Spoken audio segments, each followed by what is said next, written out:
नमस्कार, आप देख रहे हैं ब्रेकिंग बिहार। हम पहुंच गए हैं दानापुर के पेठिया बाजार। आपको याद होगा विगत दिनों दही गोप की जिस प्रकार से गोली मार करके हत्या की गई थी, आज लोक जनशक्ति पार्टी रामविलास के बिहार के प्रदेश अध्यक्ष राजू तिवारी परिवार से मिलने के लिए आए हैं, उनको सांत्वना देने के लिए आए हैं। दही गोप की लोकप्रियता का अंदाज़ा आप इसी से लगा सकते हैं कि देखिए कितने लोग उनके घर के बाहर हैं।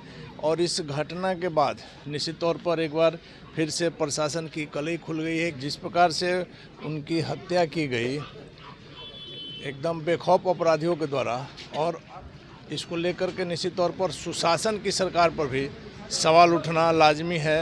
अभी जब राजू तिवारी परिवार को सांत्वना दे करके बाहर आते हैं तो उनसे भी जानने का प्रयास करेंगे कि आपको याद होगा कि जब चिराग पासवान सत्ता में नहीं थे, विपक्ष में थे, बाहर थे, सत्ता से बाहर थे, उस समय किसी भी घटना पर किस प्रकार से इनकी पार्टी के लोग सांत्वना देने के लिए, परिवार के आंसू पोंछने के लिए जाते हैं। लेकिन आज इतने दिनों के बाद राजू तिवारी आए हैं। बिहार में जो विधि व्यवस्था की स्थिति है, जो क्राइम बढ़ गया है, उस पर क्या कुछ कहते हैं। इसके साथ ही साथ बीपीएससी के छात्रों का आज आंदोलन का 14वां दिन है। इसमें चिराग पासवान बहुत ज़्यादा एक्टिव नज़र नहीं आ रहे हैं। वही चिराग पासवान जब पिछले दिनों जब सरकार में नहीं थे तो कोई घटना होती थी तो सबसे पहले वहाँ पहुँचते थे। अगर चिराग बाहर भी रहते थे तो उनके पार्टी का उनका प्रतिनिधिमंडल जाता था, लोगों के आंसू पोंछने का काम करता था, उनको सांत्वना देता था। वैसे में क्या कुछ कहते हैं राजू तिवारी, आइए आपको सुनाते हैं। क्या आप गए थे?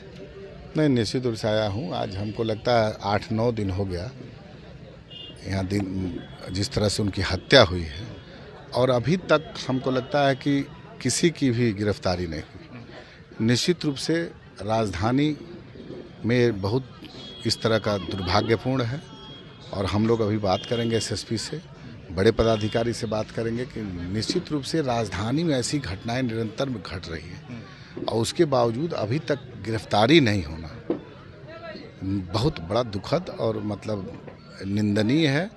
अब किस परिस्थिति में पुलिस काम क्या कर रही है, दुर्भाग्यपूर्ण है। हमको लगता है कि कहीं न कहीं से अभी तक जो हत्यारे हैं उनको गिरफ्तारी हुई, वही परिवार वालों से मिला, उनके बच्चे हैं, उनकी पत्नी, उनकी माँ, सब लोग भाई लोग से मिले, और अभी तक गिरफ्तारी नहीं होना निशानदेही दुर्भाग्यपूर्ण है। हम प्रशासन के बड़े पदाधिकारी से बात करेंगे, लोजपा की टीम जाएगी, हम लोग डीजीपी से भी बात करेंगे, और निश्चित रूप से पदाधिकारियों के कभी क्यों इतना विलम्ब है।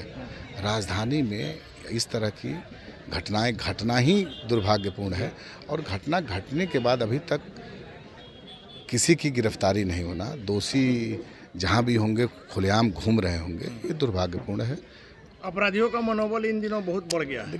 देखिए अब अपराधियों का मनोबल बढ़ना दुर्भाग्यपूर्ण है, मैं बोल चुका हूँ। घटना घटी लेकिन गिरफ्तारी होनी चाहिए। जो परिवार वाले जो हत्यारे हैं उसकी गिरफ्तारी होनी चाहिए, उनको सज़ा मिलना चाहिए। भाई, कानून इसी के लिए है, इसी के लिए शासन और इसी के लिए सरकार काम करती है कि जो इस तरह की घटनाएं घटती उसमें कार्रवाई हो और तुरंत उन लोगों को कड़ी से कड़ी सजा मिलनी चाहिए। राजू तिवारी जी, अब आप लोग गुहार लगाने की स्थिति में नहीं है, सरकार में है। देखिए, सरकार में रहे चाहे कहीं रहे, सत्य सत्य होता है। मैं बोल रहा हूँ, सरकार में होने के बावजूद भी बोल रहा हूँ कि आज 9वां दिन हो गया और अभी तक पुलिस किसी को चिन्हित नहीं कर पाई है, दुर्भाग्यपूर्ण है। मैं बोल रहा हूँ बड़े पदाधिकारियों से हम बात करेंगे, क्यों काहे अभी तक विलम्ब है। घटनाएं है ना कि आने वाले दिनों में कार्रवाई होगी, और जो भी दोषी होंगे उन पर भी कार्रवाई होगी। एकदम दोषी ही की कार्रवाई होगी, और कड़ी से कड़ी सजा दिलाने के पक्ष में मेरी पार्टी है। राजू जी, आप ये मानते हैं कि नहीं कि बिहार में जो आपराधिक घटनाएं हैं काफ़ी बढ़ चुकी है? देखिए, घटनाएं बढ़ी हुई होंगी तो आपने देखा होगा कि जहां घटनाएं घटती हैं तो गिरफ्तारियां तुरंत होती हैं। लेकिन यहाँ की घटना थोड़ा एक अलग है।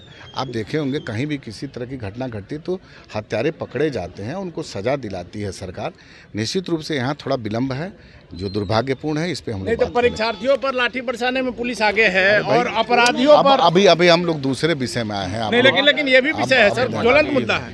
ठीक, चलिए ये सब बात करते हैं।